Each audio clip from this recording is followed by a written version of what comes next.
Heavyweight boxing fans, what's the deal? Go live again. I went live earlier this morning.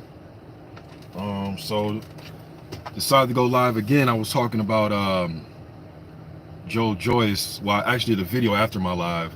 I put up a video about Joe Joyce and Michelle Wallace talking about their weights, man. Joyce coming in at 270, and Wallace did not take advantage as far as on the scales, in my opinion, didn't take advantage of the fact that Joyce coming in at 270.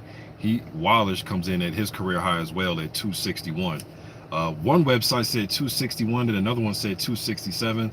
On Fight News, it was 261, but regardless of the fact, his previous career high was 250 in the Tony Yoka fight. So I expect Joyce to get the job done, although both guys are coming in out of shape, or I won't say out of shape, but at their career highs weight-wise. You know what I mean? But now we know that Joyce's opponent is going to be, if he gets through this fight, and if Dubois gets through his fight, Dubois is taking on Erik Pfeifer in his interim fight. You know what I mean? And man, I don't know, man. It's one of them type. It could be a little like a trap fight, man. You know, I'm definitely picking Dubois to win the fight, but I was looking at Erik Pfeifer, man. He has, you know, he's fought Anthony Joshua in the amateurs, and he's fought guys like Tony Yoka. He was a two-time Olympian, 2012, 2016 games. So he has that international experience. He's been there with some of who's who. You know what I'm saying, as far as fighting in those type of amateur tournaments, and we all know that amateurs and pros are different, but you can't just take away from a guy's amateur experience and being in there in big moments and big tournaments, like those European amateur tournaments. You know what I mean? And now that these guys are fighting in this quarantine type of setting, maybe a guy like Erik Pfeifer won't be overwhelmed by the moment and thousands of people and that type of thing. So maybe that's going to play a role in these upcoming fights, these quarantine type of stage type of fights, man. It's going to be curious to see how the big names fight in these settings. You know what I mean? We know the ESPN, at least here in the States, have been showing fights, guys, and like it almost seemed like they're fighting in studios. You know what I mean? But in these quarantine type of fights, man, you know, where there's no huge crowds, there's none of that. It's pretty much a few people in the area, and you know your corner, the ref, things like that. You know what I mean? So let me see. You know what I mean? What's good, man? What's good? Posse says hit the like button. I'm sure is a good I'm sure Pfeiffer's a good boxer and a proper athlete, but Dubois is going to destroy him within 4 rounds. Dubois is the future. Yes, shit. Dubois is definitely on his way to being a future in the heavyweight division. Young kid, 22 years old. I think Pfeiffer put up a, you know, this might remind me kind of like when a Jagba fought Demarezen. You know, Demarezen's a guy who was an Olympian himself. He has all the textbook fundamentals, knows how to survive. I don't think Pfeiffer's going to be just overwhelmed that Joe Joyce is in front of him. I don't think he'll come in there with that mindset. Like I said, he's been in there with, he fought Joshua. They were amateurs. Joshua was 22. You know what I'm saying? Now, again, I know amateurs and pros, but I'm just saying by him sharing the ring with other fighters, I don't think he's going to be in awe of Joe Joyce. And Pfeiffer, man, he's like a solidly built guy. He's only 6'3", but he's a solid like 240, man. I seen that dude stand next to Joyce, or not Joyce, but Dubois. That's a solidly built guy. You dig what I'm saying? Now, as far as style breakdowns, though, I think Pfeiffer, man, I think he's going to try to fight Dubois. I don't think he's going to do too much boxing. As far as moving around the ring and, you know, trying to establish a jab and circle and feint and all, I don't see much of that. I think he's going to get in there and try to mix it up with Dubois, and I think he's going to try to test his chin. And one thing about Dubois, he won't get all wild, and the Kevin Johnson fight showed me a lot, because once he seen that he couldn't just blow Johnson out, he said, all right, let me utilize my jab and let me use my outboxing and let me get a victory like this. You know what I mean? He didn't pretty much, he didn't go into the, you know, I want to knock y'all so bad that I'm going to perform sloppy.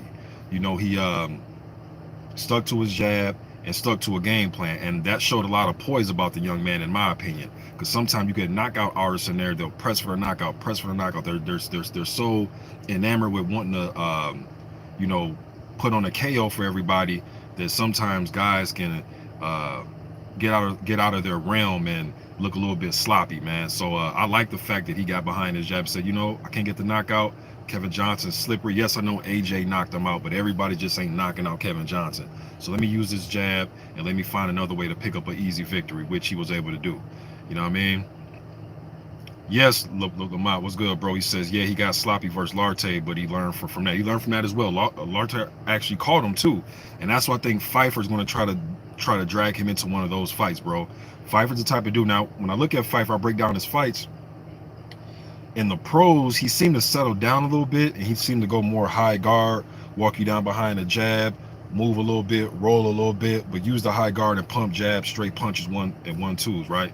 His amateur days, like he was more just winging shots, just winging, you know what I mean? Now, from the highlights and the fight I've seen him as a pro, settle down a little bit, but I think he's going to try to go in there and just fight, just throw left, rights, and just try to throw bombs with Dubois. I could say be lucky, but try to land something out of them exchanging, because Dubois will give you an opportunity, you know what I mean? Because he wants, whatever guy's offensive like that, they're going to give you an opportunity as well. No matter how hard they punch, how fast it is, they're going to give you an opportunity because they're also offensive minded. You know what I mean? So when you get an offensive minded type of fighter in there, destroyer guy, he's going to give you opportunities. You know, now it's up to Pfeiffer. How is he going to take advantage of those opportunities? You know, but Dubois, like I said, man, he showed me some different things in that Kevin Johnson fight, man. Showed me he could settle down behind the jab and take away, maybe he may take away any of those opportunities that Pfeiffer might think he has by fighting a slower paced fight using a jab. You know what I mean? But definitely picking Dubois to win the fight, though. Rory Sports says, been a long time. Good to see you back. What's up, man? Yeah, it's been a while, man. Lamont says, so when is the Joyce Dubois fight, since they both taking tune-ups? Well, I know Dubois fight what, August 29th? Don't write that in stone, but I think August 29th. I know it's late next month. I think they're gonna get it on just later on this year. So I'm assuming, okay, my man Pa says October 24th. All right, he says October 24th. So and I'm curious to see about the weight. I'm curious to see where Dubois is weight-wise. I like him in the high 230s, 240. I like him around that. So I'm curious to see is he going to come in at 255, or will he stay at that 240, high 230s? You know what I mean? I'm curious to see about a lot of these heavyweights coming off this pandemic, and when these fights start getting scheduled, who was really staying in shape. And I ain't talking about that, you know, showing a video here and there on Instagram or being in the gym. Yeah, I'm getting it in the gym and all that shit. Guys do that all the time, man. Like, shouts out to Lucas Brown. But Lucas Brown was doing a lot of that, right? Posting stuff of him in the gym, all this stuff. And I'm like, man, looks like he's in great shape.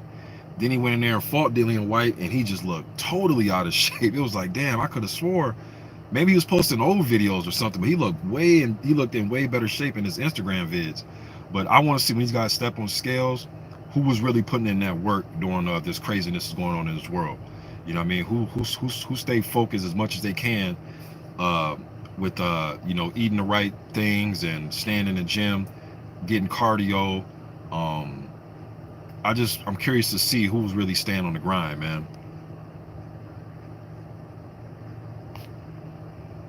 You know what I mean? But that's all I wanted to really say about this fight. I'm not gonna make this a super long video, man, but I'm getting back in the feeling of wanting to make vids, man. So this is my second live today, and I also did a video today talking about the Joyce versus Wallace fight. So check out that video, man. But feeling back in the groove, getting back to making videos. You know what I mean? So y'all be on the lookout for my next vid. I'm gone.